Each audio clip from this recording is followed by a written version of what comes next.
கம்மியாதாஸ் kitchen சொந்தங்கள் அனைவருக்கும் வணக்கம். எல்லோரும் எப்படி இருக்கீங்க? நல்லா இருக்கீங்களா? நம்ம சொந்தங்கள் அனைவரும் நீண்ட ஆயுளோடும் ஆரோக்கியத்தோடும் இருக்கணும்னு ஆண்டவனை பிரார்த்தனை பண்ணிவிட்டு இன்றைக்கான வீடியோ என்னன்னு பார்க்கலாம்.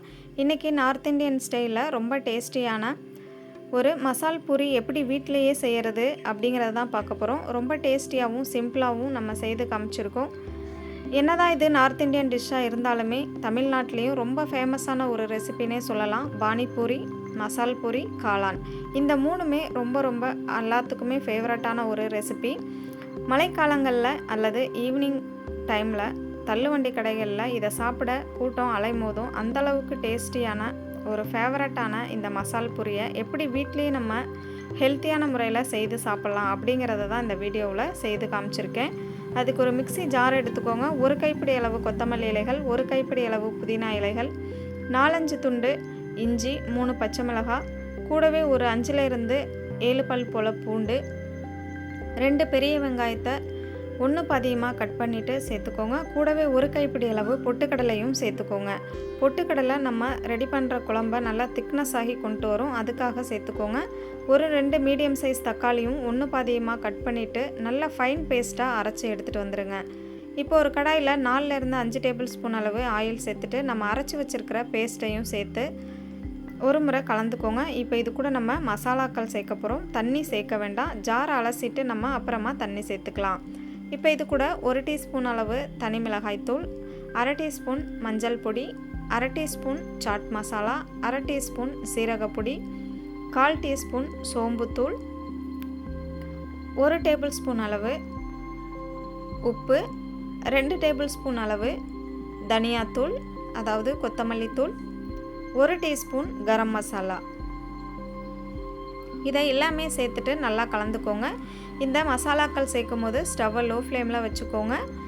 நம்ம தண்ணி எதுவும் சேர்க்கலை இந்த பேஸ்ட்டில், அதனால் அடிப்பிடிக்க வாய்ப்பு இருக்குது. ஸ்டவ்வை மீடியம்லேயோ ஹை ஃப்ளேம்லேயோ வச்சிட வேண்டாம். லோ ஃப்ளேமில் மாற்றிட்டு மசாலாக்கள் சேர்த்துக்கோங்க. சேர்த்த மசாலாக்களை நல்லா கலந்து விட்டுக்கோங்க. பச்சை வாசனை போகிற வரைக்கும் நம்ம இதை வதக்கி எடுக்கணும். கொஞ்சம் கூட தண்ணி சேர்க்க வேண்டாம். இதை கரண்டியை பயன்படுத்தி நல்லா கலந்து விட்டு இது மாதிரி கலர் சேஞ்ச் ஆகிற வரைக்கும் வதக்கிக்கோங்க. இப்போது கலர் சேஞ்ச் ஆனதுக்கப்புறமா ஓவர் நைட் ஊற வச்ச பட்டாணியை ஒரு 4-5 விசில் விட்டு வேக வச்சு எடுத்துருக்கோம். இப்போ அந்த தண்ணியை மட்டும் நம்ம பயன்படுத்திக்கலாம். தண்ணியை சேர்த்துட்டு நல்லா இது போல் கலந்து விட்டுட்டு ஸ்டவ்வை லோ ஃப்ளேம்லேயே வச்சுருங்க. இப்போது பட்டாணிகளை கரண்டியை பயன்படுத்தி இது மாதிரி 1 பாதியமாக நம்ம மசித்து எடுத்துக்கலாம். கரண்டிக்கு பதிலாக நீங்கள் மத்துக்கட்டையை பயன்படுத்தி கூட மசித்து விட்டுக்கோங்க. இப்போ நம்ம மசிச்சு விட்ட இந்த பட்டாணிகளையும் அந்த குழம்போடு சேர்த்துருங்க. சேர்த்துட்டு நல்லா கலந்துக்கோங்க. இந்த பட்டாணி வேக வைக்கும் போதே ஒரு பெரிய சைஸ் உருளைக்கிழங்கையும் எடுத்து வேக வச்சுக்கோங்க. உருளைக்கிழங்கை நல்லா வாஷ் பண்ணிவிட்டு, அதாவது கட் பண்ணதுக்கப்புறமா வாஷ் பண்ணிவிட்டு கூட சேர்த்து வேக வச்சுக்கோங்க. வேக வச்ச உருளைக்கிழங்கை தோலெல்லாம் நீக்கிட்டு நல்லா கையை பயன்படுத்தி மசிச்சு விட்டுக்கோங்க. கொஞ்சம் கூட கட்டிகள் இல்லாத மாதிரி பார்த்துக்கோங்க. நம்ம சேர்த்துருந்த பொட்டுக்கடலை உருளைக்கிழங்கு தான் இந்த குழம்புக்கு நல்ல திக்னஸை கொடுக்க போகுது. அதனால் நல்லா மசிச்சு விட்டு சேர்த்து குழம்ப கொதிக்க வச்சுக்கோங்க. மசால் பூரிக்கு இந்த குழம்பு தான் ரொம்ப முக்கியம். அது மட்டும் இல்லாமல் ரொம்ப டேஸ்ட்டை கொடுக்க போகிறதும் இந்த குழம்பு தான். இப்போது நல்லா எல்லாமே சேர்த்ததுக்கப்புறம் கொதிய விட்டுக்கோங்க. நல்லா கொதித்து வரட்டும். ஸ்டவ்வை மீடியம் ஃப்ளேம்லேயோ லோ ஃப்ளேமில் மாற்றி வச்சு கொதிக்க வச்சு எடுத்து ஒரு ஓரமாக வச்சுருங்க. இப்போது இது மாதிரி பானிபூரிகள் நமக்கு கடைகளில் பேக்கெட்டில் விற்கிறாங்க. நான் காமிச்ச பேக்கெட் பார்த்திங்கன்னா 20 ரூபா தான். இதை வாங்கிட்டு வந்து நம்ம பூரிகளாக பொரித்து எடுத்துக்கலாம். அப்படி இல்லைன்னா நம்ம வீட்லேயே இந்த பானிபூரியும் ரெடி பண்ணலாம். அதுவும் உங்களுக்கு தேவைப்பட்டுச்சுன்னா கமெண்ட் செக்ஷனில் கேளுங்க. கண்டிப்பாக அடுத்த வீடியோ அதையும் நம்ம போடலாம்.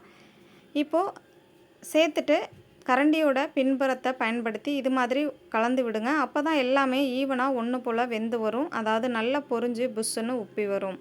இப்போ பாருங்கள், நல்லா கோல்டன் ப்ரௌன் கலர் ஆனதுக்கப்புறமா இதை வேறொரு பிளேட்டுக்கு மாற்றி வச்சுருங்க. அவ்வளோதான்.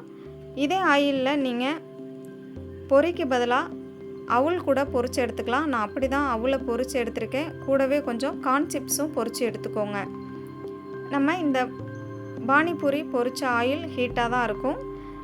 உங்கள்கிட்ட பொரி இல்லைன்னா நீங்கள் தாராளமாக அவுளை வறுத்து எடுத்துக்கலாம். அதாவது இந்த ஆயிலில் சேர்த்து பொரித்து எடுத்துக்கலாம். மிச்சருக்கெலாம் அப்படி தான் பொரித்து எடுப்பாங்க.